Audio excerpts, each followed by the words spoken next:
June. This follows an increase of 1% in the first quarter.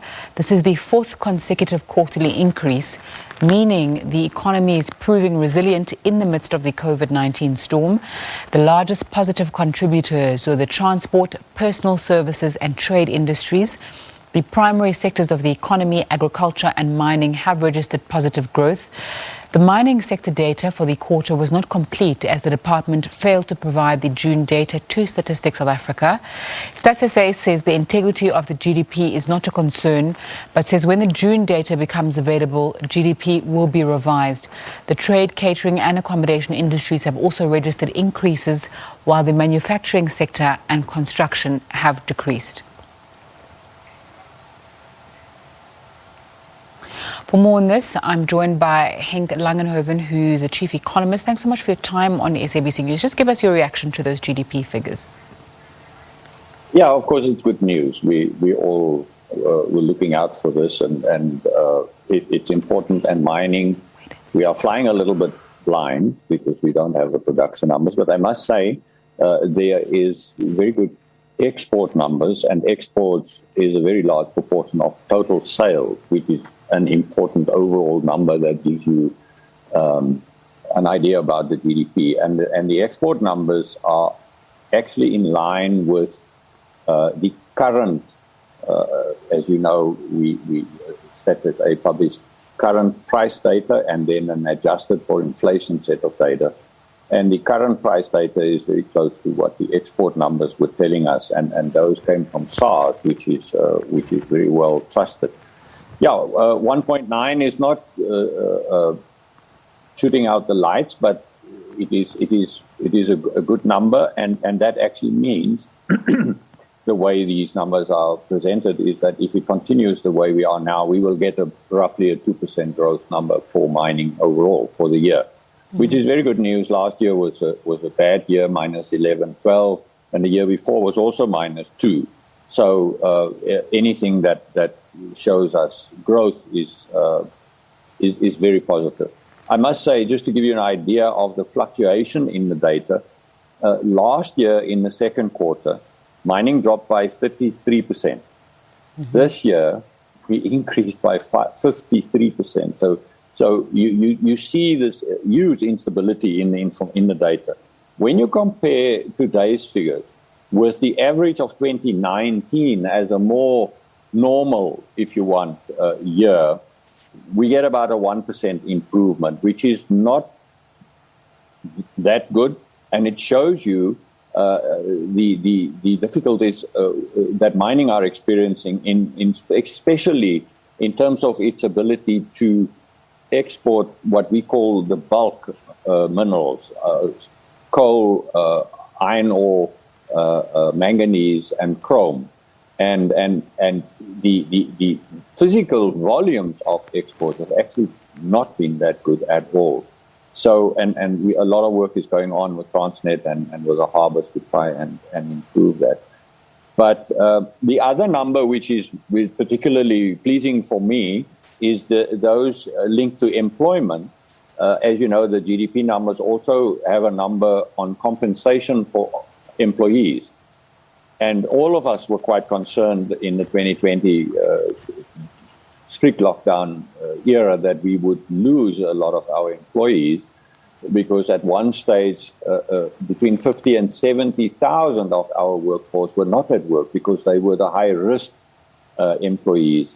They are all back. The numbers are actually now 5,000 or 6,000 higher than we were in 2020, which is very pleasing. And the compensation for employment, for employee data, is this compared to last year in June, or second quarter, is 32% higher, and it shows you the recovery that has been taking place. And I mean, in this country where unemployment is so high, it is actually fantastic that mining can make this contribution, and on the back of very good commodity prices that gives us sort of headroom to adjust physical production as well. And as the COVID injection, the vaccinations are taking hold, last week we were over 100,000 of our 470,000 people vaccinated, which will relieve some of these restricted operational procedures that we had to follow to safeguard our employees. So all of that is actually good indicators, and hopefully will bode well for the next quarter. All right, Henk, let's go back to that issue around the mining data being incomplete. SABC saying they'll just revise it a little bit later on. The integrity of those figures is not in question. Just give us more insight into that. What happened? Are we going to see that again? And is SABC correct in their assessment around the data? I think we should be very proud of SABC. Their techniques, despite the lots of vacancies in their midst, they are doing statistics on a world standard. So if they say something like that, then I tend to believe it. They are very good. We understand that there were some problems within the DMRE. We inquired, actually. I had a discussion with the Director General, and I said, well, is it a problem that the mining companies are not sending their data in?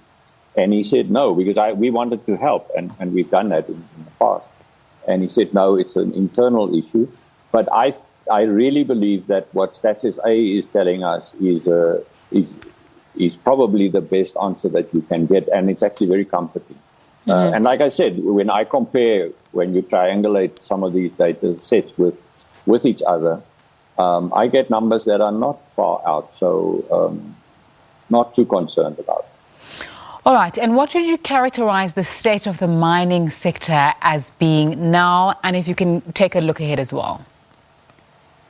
If the other number that came out in the GDP numbers is, of course, gross operating surplus, and that increased by over 150%. So it gives you an idea of the impact of the better commodity prices, which is in the order of 14, 15, depending on which one you're talking about, 25% better than it was a year ago.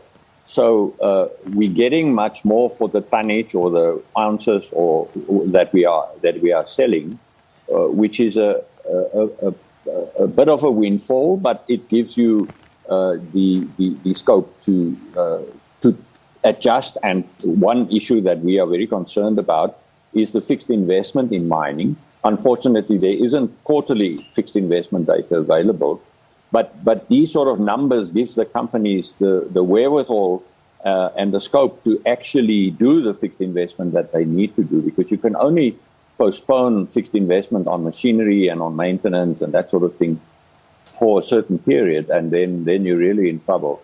So it bodes well, and the fact that our employment numbers are improving, which is actually fantastic. We haven't seen that for quite a while. Mining has not been was bleeding a lot of employment for a long time. All right.